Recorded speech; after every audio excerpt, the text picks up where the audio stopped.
y también para hablar de todos estos temas internacionales. Le doy la bienvenida, como cada semana, al doctor Jesús López Armejo. Muy buenas noches, doctor, ¿cómo está?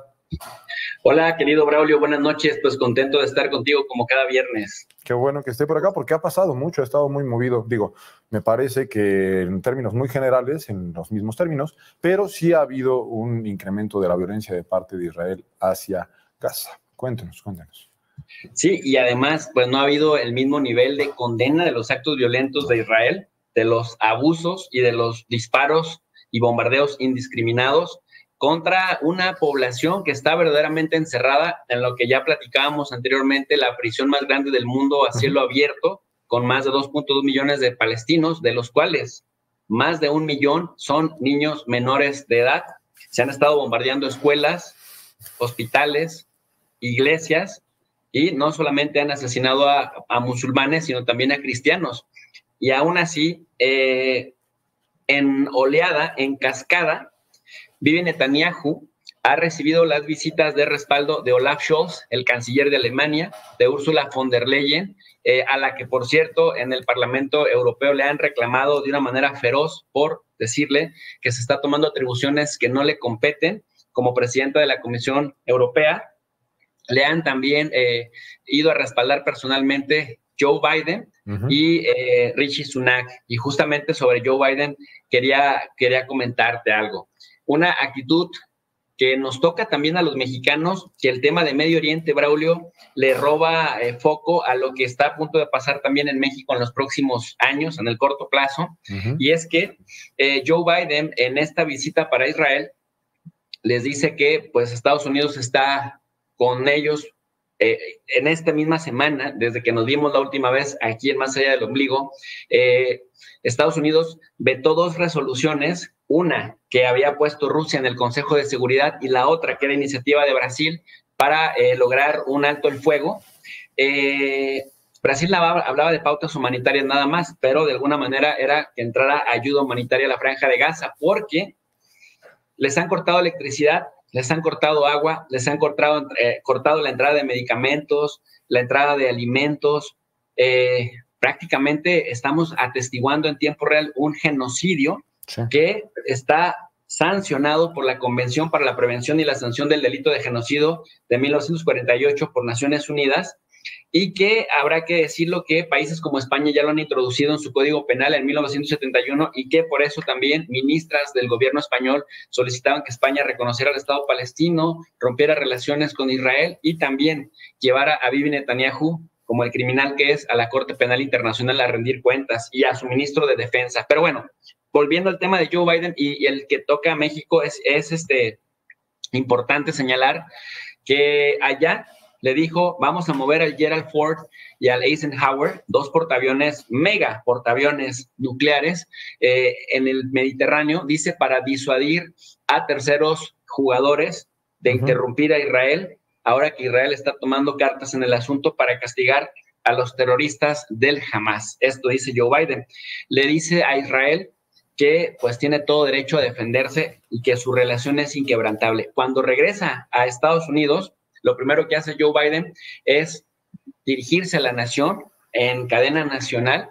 En este discurso que vimos el 19 de octubre de 2023, Joe Biden, fíjate, Braulio, a pesar de todas las muertes que hay en Estados Unidos por consumo de fentanilo, por consumo de cocaína, de heroína, de opioides, la pobreza que se ve en las principales ciudades de Estados Unidos, no importa si estamos en Seattle o en Chicago o en Washington o en Nueva York o en los mismos Ángeles, California, vemos pobreza y una desigualdad más. Se calcula que hay más de 40 millones de pobres y hay una buena parte, 90% de los estudiantes en edad entre 18 y 24 años, mega endeudados y que van a estar endeudados por las siguientes décadas al finalizar sus estudios de licenciatura y de posgrados. Bueno, pues el gobierno de Estados Unidos está en un déficit presupuestario histórico, casi 3 billones de dólares.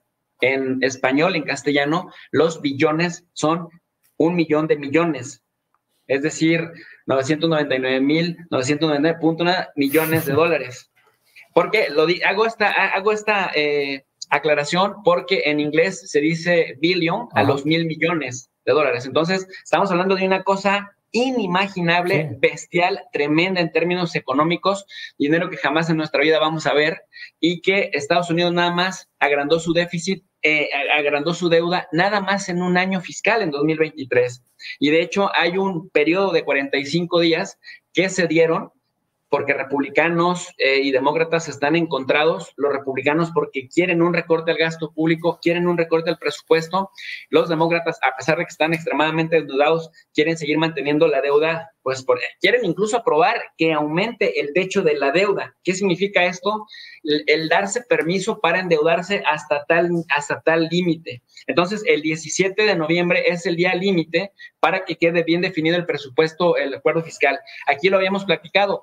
Llega Zelensky y le dice al presidente Biden, necesitamos 14,000 millones de dólares para la guerra. Biden le responde, van a ser 24,000. Pero ahora, después de que regresa de Israel, con esto que pasó, Joe Biden presenta su propia versión y en su propia versión le pide un presupuesto, le dicen, de extraordinario y emergente al Congreso y que lo apruebe de inmediato, de más de 100,000 millones de dólares.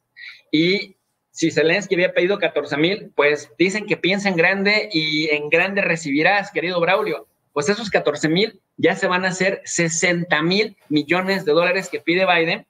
Para Israel van a ir 14,000 millones. Estados Unidos le provee a Israel alrededor de 5,000 millones de dólares cada año. Uh-huh. Bueno, ahora no van a ser 5,000 millones. Por esta circunstancia extraordinaria, 14,000 millones. Pero ojo, estamos perdiendo de vista por voltear a Ucrania y hacia Israel que Joe Biden también se va a convertir en el próximo Donald Trump, porque en el año electoral, acercándonos a 2024, también está pidiendo casi por 26,000 millones de dólares presupuesto para seguridad fronteriza. ¿Qué significa esto? Desplazamiento de Fuerzas Armadas a la frontera, construcción del muro y seguramente México será la piñata electoral ya no solamente de Donald Trump, sino también de los demócratas. Así que, por un lado, nos vienen a decir, amigos, somos socios comerciales, los queremos mucho, estamos colaborando, es importante México en la estrategia de seguridad de Estados Unidos, pero le están metiendo más de 20,000 millones de dólares para asegurar la frontera, que hasta este momento hemos visto que, de todas formas, cuando la migración quiere pasar, pasa, pero pasa criminalizada y, bueno, suceden cosas terribles en la frontera. Así que, por increíble que parezca, no se pide dinero para las adicciones, no se pide dinero para aliviar la suerte de los estudiantes, los jóvenes estadounidenses que van a quedar endeudados con sus estudios, no se pide dinero para cosas sociales, para la gente de a pie, para el Medicare, por ejemplo, pero se está pidiendo más dinero para armas. Y esto ha disparado, mi querido Braulio, el valor de las acciones de las 10 empresas estadounidenses más importantes en la producción y comercialización de armas.